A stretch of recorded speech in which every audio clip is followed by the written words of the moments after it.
at me, boy. You know what I'm saying? That's right, Southside. That's right. That's real talk. You know what I mean? All you upcoming new Chicano rappers that want to get into this game and want to come out and be prevalent in this market, represent your people, man. Represent your family and where you're from. And all the cards will lie in its own place. Like I said, if you talk about shit that ain't real, people are gonna see through it right away because they know this life, man. They know what we're talking about. Everything that we talk about, you can relate to. We're not hiding no hidden messages under you. We're not subliminally trying to tell you something. We're trying to tell you to live your life to the fullest. Don't take what we say in this music as entertainment and as this stuff as your blueprint or your guide to your life and how you live your life. Don't blame us for your downfalls and stuff like that, or I'm gonna blame rap music and that guy and point the finger. There's a lot of haters out there that hate on me that don't even understand or know me as a real man. There's Kid Frost, the entertainer, and then there's Arturo Molina, the man. It's two different people. When you go out there and you're in this rap game and you do your music and you do your life, I didn't get on it for a million haters to go, oh, fuck him, fuck that Vato, he's not from nowhere, he's not even a gangbanger, he's not this, he's not that. I ain't trying to hear that, homeboy. Don't talk about me as what fucking a bad person or whatever bad feelings you got at me. Homie, go out there and talk about what I've done and my accomplishments. That I became 1990s Billboard Music Latino Artist of the Year and got a Billboard Award, and I've got gold and platinum plaques on my walls for songs that I did. I wrote an influential track on one of the most controversial Latino movies, American Me, ever made in the whole world. I did the song No Sunshine that was written and performed in front of 77,000 people at the LA Sports Arena. Talk about these accomplishments. Talk about me going to the Festival de Musical in Rennes, France, and performing in front of 200,000 people in a field with just nothing but circus tents and animals from everybody from all over the world, from George Clinton to everybody that had anything to do with Peabo Bryson, to Celine Dion, to all that. And I closed the show in front of 200,000 people in France. Talk about these accomplishments. Talk about the things that I've done. The only Latino that came out in Friday's soundtrack with Ice Cube on the Friday's soundtrack with Mamacita. Talk about what we did with The Crow that went platinum with, you know what I mean, Above the Law. Talk about these accomplishments and stuff that we did. That way it builds all of us up. Because you know, it's sad to say that in this Latin rap game that we're in right now, it's like a big can of worms, and the worms hold everybody. The worms just pull each other down, and we don't let each other up. But as soon as one Chicano came up, and we had him in that spot, we shouldn't have kicked him. We shouldn't have downplayed him because he was going out there, and it only hurt them and made us look bad. And where they can't turn their back now and say, "Oh, he's cool now again." When they did that, as soon as they shunned from us like that out here, and it got all crazy. It was politics. All of a sudden, politics were in music. And it got real terrible. The gang scene from the prison life and the stuff like that, we all got absorbed in it. For me, just trying to paint a positive message, No Sunshine was never supposed to be a song to influence people to gangbang. It was supposed to be a song so that you maybe was a conscious for the young kids that didn't have one. So they thought about the consequences of pulling out a gun on somebody, and maybe that fool being nuttier than him, shooting him back and killing him, or maybe him getting caught and going to jail for the rest of his life. You know what I mean? While your mother sits at home and sheds 1,000 tears over you, while your mother sits at home and watches the next door neighbor's son grow up and play football and go to college and go on to UCLA, then bounce to Notre Dame, become a pre-med student and go out there and become a doctor, you know what I mean? And see that. And while her mom sees her son go to jail for the rest of her life over something and a decision that kid made at 17, 16, 15 years old because he picked up a gun and he went and he shot somebody over a neighborhood or over a street block in a street turf in a game. We were absorbed in that game, in that very well. And you know what I mean? And it kind of pulled us into that lifestyle where we were getting shot at in the limos, where we were going through trials and tribulations of really feeling that life.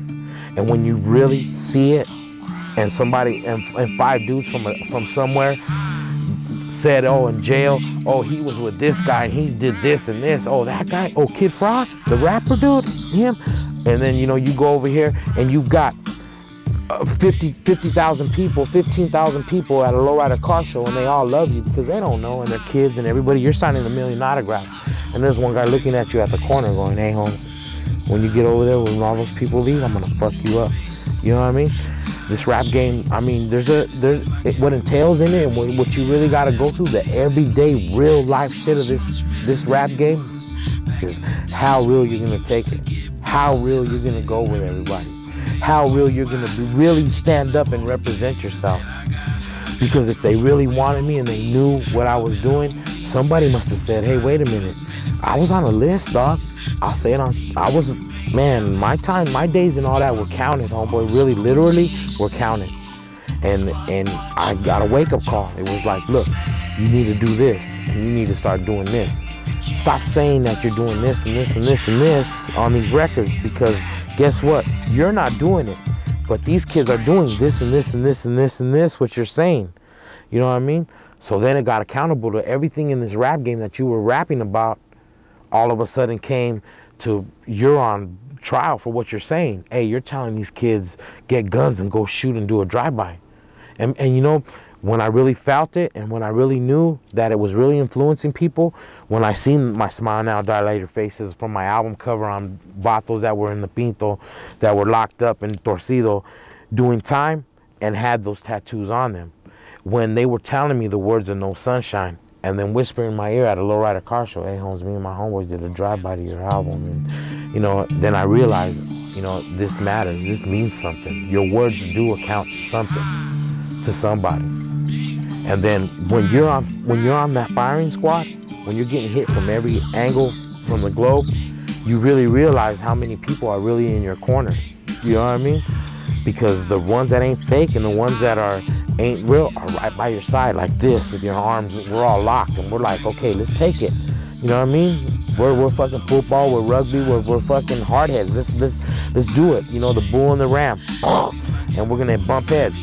But the ones that weren't down are the ones that go and they bounce away. And then you're like, this dude ain't really down. And then you hear him a month later down the road, oh, he's over here rapping on this side. And guess what? He's telling them everything that you were doing when you let him in your camp to them guys. So that them guys now got ammunition. It's just like Army, tactical divisions. This rap squad got all this. For Cypress Hill and us to be all together now in the same group when they were writing songs about me, to the one with the flamboyant temper, just toss that ham in the frying pan, fat boy on a diet, don't try it, I'll jack your ass like a looter in a riot. That's all to me, Holmes. He says my name, Arturo Molina, I don't take a dulo lightly, punk's just jealous cause he can't outright me. These aren't straight up subliminal feuds that went back and forth that were spawned from off of cheese man, bullshit, jealous bitches, I fucked your hoe, he fucked my hoe, fucking bullshit garbage that just spawned into this whole Latin rap game that really killed us, dog. There's no alliance. You gotta realize in the black Latin rap, quote unquote, black part of it, because now they separated us. We're not rappers, we're Latin rappers, and the black rappers get to chill over here. And you don't see the black rappers all at each other's throats. You did when Biggie and Tupac went at each other's throats, but you see all these guys in West Coast and LA, Nate Dogg goes and he raps on his song, he helps that guy, Snoop helps this guy, help Badass write this. They form allegiance, they form alliance with each other. In our Latin rap games, there's no allegiance, there's no alliance. It's all cutthroat, it's all pirate shit, you know what I mean? It's all my ship's bigger than your pirate ship.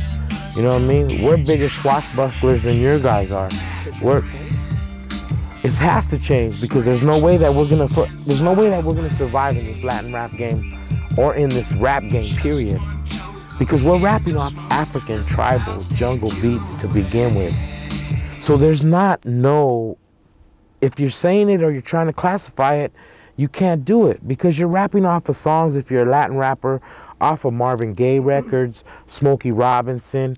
These guys are not Mexican artists. These are black artists in the 60s and 50s that came out in that era and that time that you're rapping to. What pisses me off the most is hypocrisy. People that are hypocrites. Oh, you rap, you're a mayate, you're a black, you're a negro, you're this, you're that. And then they go, and then they drive away bumping Al Green.